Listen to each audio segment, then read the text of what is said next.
Foolishness is bound in the heart of a child, but the rod of correction shall drive it far from him.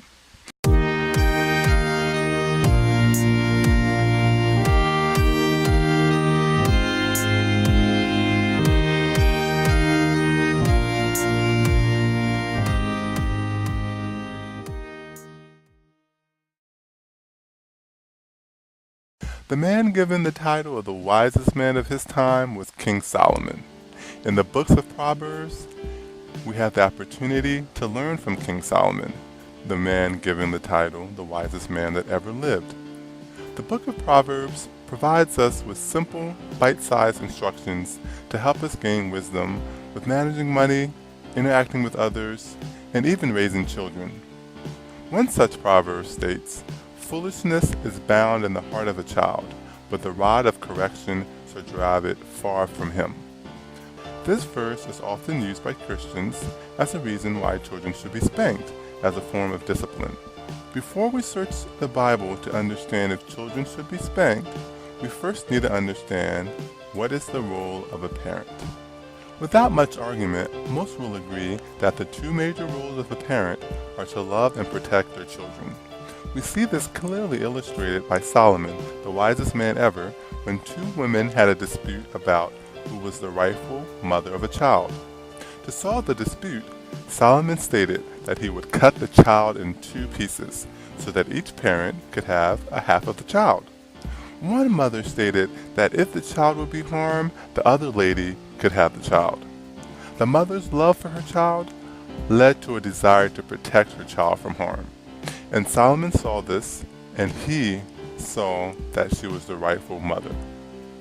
Parents are to love their children by providing the basic needs of life, which include food, shelter, and also parents are to remind their children that they're special and loved by saying it and spending time with them, thereby building a healthy self-image. The Bible even warns fathers not to provoke their children to anger or that they will be discouraged. Parents also are to protect their children by showing them where the boundaries in life are through discipline. Discipline in the context of parenting means correcting misbehavior. It is the role of the parent to respond appropriately when a child misbehaves or steps outside of the boundary lines by applying discipline so that misbehavior is corrected. Discipline is a part of love, not the opposite.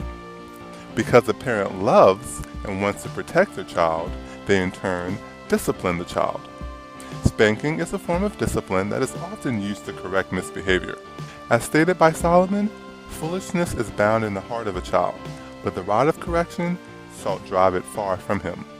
So what is this foolishness that Solomon speaks of? Psalms 51 verse 5 reads, "Surely I was sinful at birth, sinful from the time my mother conceived me." This statement may be unpopular to say today, but the Bible teaches us that from birth we are born sinners. It is the role of the parent to help train or raise children in the path that they should take. Solomon is also the one who said in Proverbs chapter 22 verse 6, "Train up your child in the way he should go, and when he is old, he will not depart from it." This is why we raise children to associate good outcomes with good behaviors.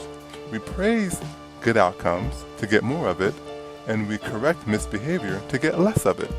This already naturally happens in life through the natural laws that God has imprinted in our universe. For example, a child who touches a hot stove will be burned. The pain will immediately be associated with touching the stove, and the child's behavior will likely be naturally corrected as a result of the pain felt when the inappropriate behavior was done. We're told in the Bible that God disciplines his children. When Solomon speaks of the rod of correction, the word used for correction is musard.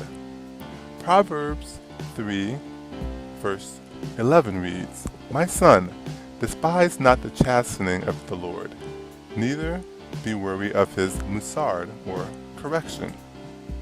Musard or correction can also be given through words. Proverbs chapter 4 verse 1 reads, "Hear, ye children, the musard or instruction of a father, and attend to know understanding." In the book of Jeremiah, God laments that the nation of Israel is being disobedient. It reads, "They turn their backs to me, and not their faces.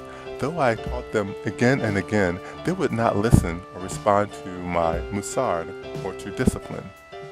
We see that musard, or discipline, can be given through words or through an action. Not only did God musard, or discipline in the Bible, Jesus did the same as well.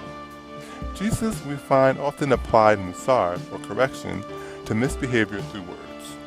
He swiftly rebuked Peter by saying, "Get thee behind me, Satan," to correct Peter's misbehavior in Luke chapter 4, verse 8.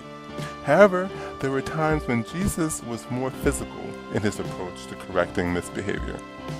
When the temple dwellers made the house of God into a den of thieves, Jesus grabbed a cord and thorn whips and drove out the animals and the people, literally giving them all a spanking. So what are the consequences that occur when parents fail to train their children by correcting misbehavior? Well, it's simple. They grow up to be adults who continue to misbehave because their misbehavior was never corrected in childhood. This is why our jails are now called the Department of Corrections. Society ends up having the responsibility of correcting misbehavior when parents fail to do so during the parenting stage. This is often because the form of discipline applied by the parent did not teach the child to associate pain with misbehavior, or the child perhaps was never corrected at all. So if spanking and other forms of discipline are so effective with driving out foolishness that the Bible tells us is born in the heart of the child, why are so many parents resistant to spanking?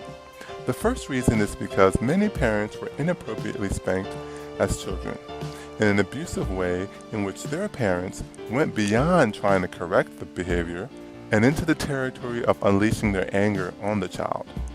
James chapter 1 verse 20 tells us that human anger does not produce the righteousness of God. Likewise, some parents do not spank because they cannot control their anger, and they fear that they might spank and hurt their child. Lastly, another reason why some parents do not spank is because they fear that they may be seen as doing an action that is child abuse. Though many jurisdictions of social services have different policies, most will agree that spanking in and of itself is not child abuse.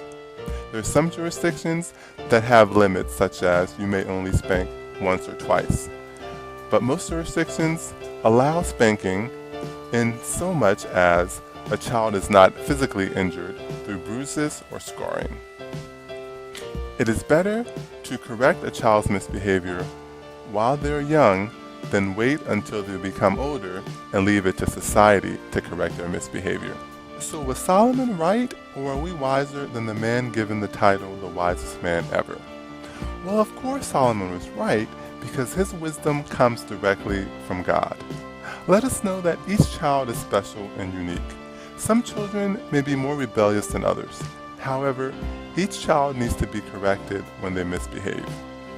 Some children may not respond well to spanking, and for them, it may be more painful to be in timeout, whereas others may respond better and immediately after spanking. Spanking is an appropriate form of discipline to correct misbehavior, though it is not the only form. Sometimes musard, or correction, could be done through words. For parents who have had a traumatic experience of being spanked, or parents who have anger issues, spanking may not be right for you, or you may require counseling before you can appropriately spank your children. However, you choose to musard, or correct misbehavior, make sure it is done in love, it fits the child, and that it works. If what you're doing is not working, it may be time to try something new. Parents correct misbehavior because they love their children. So in the end, we find that it is simply not a debate of whether to spank or not, but rather whether a parent is appropriately applying the rod of correction, and if that rod is doing its job of driving out the foolishness that is born in all of our hearts as children. And this is what the Bible means when it talks about the rod of correction.